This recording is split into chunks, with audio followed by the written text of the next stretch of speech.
Merci de m'avoir rejoint pour cette promenade. Je voulais te voir. Il était important que nous nous parlions. Je suis sûr que tu as constaté que le monde semble marcher sur la tête depuis un moment. Et je t'ai convié à cette petite marche pour te raconter une histoire et te parler de quelqu'un qui pourra peut-être te donner quelques éléments pour comprendre ce qui se passe ici-bas. L'histoire que je veux te raconter est celle de Nyarlathotep, connu sous son épithète de chaos rampant. Il est un dieu extérieur sorti du mythe de Cthulhu, créé par H.P. Lovecraft. Il apparaît pour la première fois dans le poème en prose Nyarlathotep en 1920. Lovecraft nous explique qu'il est le rejeton d'Azathoth et agit comme âme et messager des dieux extérieurs. Visuellement, il prend souvent l'apparence d'un homme grand et maigre, d'un noir profond, sans cheveux ni barbe, et portant pour seul vêtement une robe informe d'une lourde étoffe noire. Nyarlathotep diffère des autres divinités extérieures à plusieurs égards. Si la plupart des dieux extérieurs sont exilés dans les étoiles, et que la plupart des grands anciens dorment et rêvent comme Cthulhu, Nyarlathotep, lui, est actif. Il marche fréquemment sur la terre, sous l'apparence d'un être humain, généralement un homme grand, mince, sombre. Il a un millier d'autres formes et de manifestations, dont beaucoup sont réputées horribles et capables d'ébranler la santé mentale de quiconque poserait les yeux sur lui. La plupart des dieux extérieurs ont leur propre culte qui les servent. Peut-être en évoquerons-nous certains plus tard. Nyarlathotep semble servir plusieurs de ces cultes et s'occuper des affaires des dieux extérieurs en leur absence. La plupart des dieux utilisent d'étranges langues extraterrestres alors que Nyarlathotep, lui, se plaît à utiliser des langues humaines et peut facilement se faire passer pour un être humain s'il le souhaite, pour œuvrer, corrompre et manipuler. Enfin, la plupart d'entre eux sont tout-puissants, mais n'ont manifestement pas de but ou de programme précis, alors que Nyarlathotep est délibérément trompeur et manipulateur. Il est capable d'utiliser la propagande pour atteindre ses objectifs, le mensonge et la manipulation. À cet égard, il est probablement le plus humain des dieux extérieurs. Nyarlathotep, donc, exécute la volonté des dieux extérieurs et est leur messager cœur et âme. Il est la figure immémoriale de l'adjoint, du messager des pouvoirs cachés et terribles. Contrairement aux autres dieux extérieurs, Nyarlathotep accorde plus d'importance et de plaisir à la propagation de la folie qu'à la mort et à la destruction. Certains suggèrent qu'il détruira un jour la race humaine, et qui sait, peut-être même la Terre. Unique parmi les grands anciens, Nyarlathotep œuvre parmi les hommes depuis sa première apparition sur Terre, à l'époque des premiers pharaons, avant la destruction de l'Atlantide et la première période glaciaire. Il continua d'exister parmi nous, nous influençant tantôt et nous détruisant souvent. Il est apparu pour la première fois, semble-t-il, dans la lointaine Antiquité, sous la forme d'un homme à la peau sombre, au visage déformé, qui promettait ceux qui le suivraient. Il a erré autour de la terre en se livrant à d'étranges rituels de magie noire, jusqu'à ce qu'il finisse par accroître son influence sur la prêtrise égyptienne, ce qui a conduit à la formation d'un puissant culte.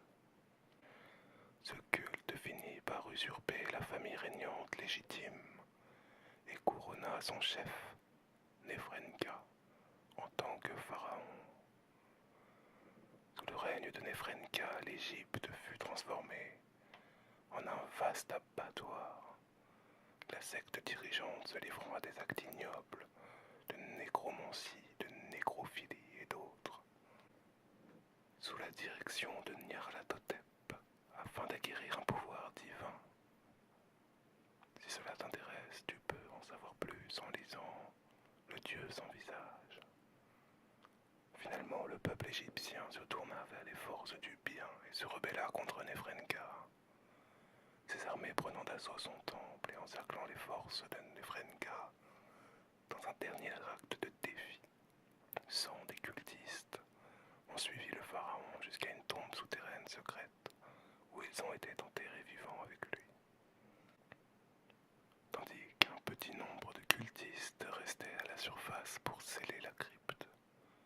Nefrenka assassinait tous ceux qui s'y trouvaient, appelant Nyarlathotep en personne pour exiger d'être remboursé de ses services. Le dieu des ténèbres ne fut pas long à répondre à l'appel, et il lui apparut sous une forme matérielle. Il lui accorda le don de clairvoyance, ce qui conduisit le pharaon fou à graver l'avenir qu'il voyait dans ses visions sur les murs de la vérité, prédisant avec précision l'avenir de l'Égypte, de l'arrivée des croisés à l'invasion de Napoléon. Tout était écrit sur les tablettes de Nefrenka. Finalement, Nefrenka mourut de faim, les doigts encore agrippés à la plume qu'il avait utilisée pour écrire sa prophétie. Il s'éteignit dans son sarcophage. Ces légendes furent rencontrées par les croisés qui les ont emportés avec eux en Europe, étendant ainsi l'influence de Nyarlathotep. Les sorcières de la Nouvelle-Angleterre ont commencé à le vénérer sous le nom de l'homme noir et ont continué à le faire jusqu'en 1962, lorsque Kezia Mason a conclu un pacte avec lui pour s'élever à un niveau d'existence plus élevé. Ludwig Breen, qui a visité le Moyen-Orient sous le règne des Ottomans, a également raconté les histoires qu'il a appris du dieu. Après l'effondrement de l'Empire, la connaissance du culte du ténébreux a commencé à décliner, et il ne restait plus que ces statues au fond du désert saharien et la crypte de Nefrenka sous le Caire. Le grand ancien lui-même continua cependant à voyager à travers le monde, formant différents cultes dans de nombreuses parties du monde, tous vénérant et attendant son retour au pouvoir pour faire naître l'âge des ténèbres.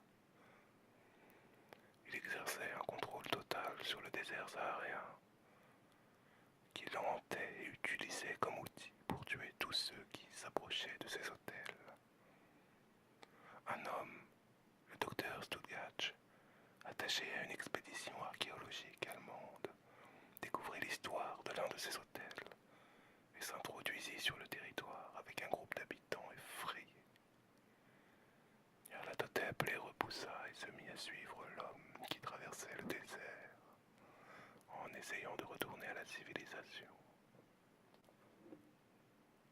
Embrumant le ciel pour l'empêcher de retrouver son chemin et de se diriger à l'aide des étoiles, et le hantant de visions déroutantes et terrifiantes, Nyarlathotep le suivit pendant 2 jours d'affilée, terrifiant le docteur Stuttgart, qui le voyait s'approcher sans jamais pouvoir lui échapper.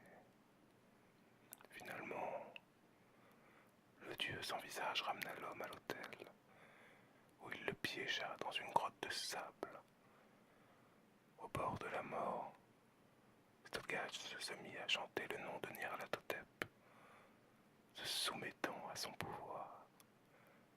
Le dieu, cruel, invoqua alors une meute de vautours qui le dévorèrent, tandis que l'archéologue démon chantait son nom jusqu'à son dernier souffle. L'histoire est longue, mais un jour Nyarlathotep fut enfermé dans un artefact.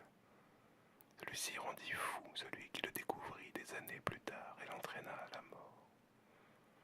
Son docteur, le docteur Ambrose Dexter, réussit à enquêter et à se rendre compte des vérités qui résidaient dans les récits de son ancien patient. Après avoir rassemblé les pièces du puzzle, il récupéra l'artefact en prenant bien soin de garder la boîte ouverte pour affaiblir l'esprit qui s'y trouvait et qui trouvait sa force dans l'ombre. Il loua ensuite un bateau et jeta l'artefact dans la partie la plus profonde de la baie de Narragansett. Cependant, son erreur fut de supposer que la lumière du soleil atteindrait l'artefact à cette profondeur. Cette erreur de calcul causée en partie, sans doute, par l'influence du dieu sombre, permit à Nyarlathotep d'accéder à l'obscurité perpétuelle des abysses, augmentant ainsi ses pouvoirs de manière exponentielle. Très vite, Nyarlathotep posséda le corps d'Ambroise Dexter, ayant enfin trouvé un hôte terrestre convenable. Désormais sous forme matérielle, il approcha le projet Manhattan et offrit à Einstein et Oppenheimer les secrets de la bombe atomique. Sous le nom d'Ambrose Dexter, il influença subtilement ses collègues scientifiques jusqu'à ce que la première bombe soit créée. Puis il influença subtilement les politiques et la bombe fut finalement larguée à Hiroshima. Ayant réussi à mettre l'humanité sur la voie de l'autodestruction, Nyarlathotep, le chaos rampant, disparut de nos radars et nous n'avons depuis plus aucune trace de sa présence ou de ses sombres desseins. Enfin, aucune trace, jusqu'aux récentes perturbations qui viennent agiter notre monde. Alors je voulais te le dire de vive voix, mais je compte sur toi pour m'écrire. Si tu venais à apprendre quoi que ce soit, mais surtout prudence. Nyarlathotep est horrible, au-delà de tout ce que tu peux imaginer. Et il ne manquera pas de te montrer un millier de choses magnifiquement affreuses. Je tremble encore de ce que j'ai vu, et j'imagine que ça me hantera moi-même jusqu'à la fin. Mais tout ça n'est pas important. Ce qu'il est, c'est d'être sûr. Tu dois m'écrire si tu entends parler de quoi que ce soit. Il est temps que nos chemins se séparent. Merci pour cette balade. Et à bientôt, voyageurs.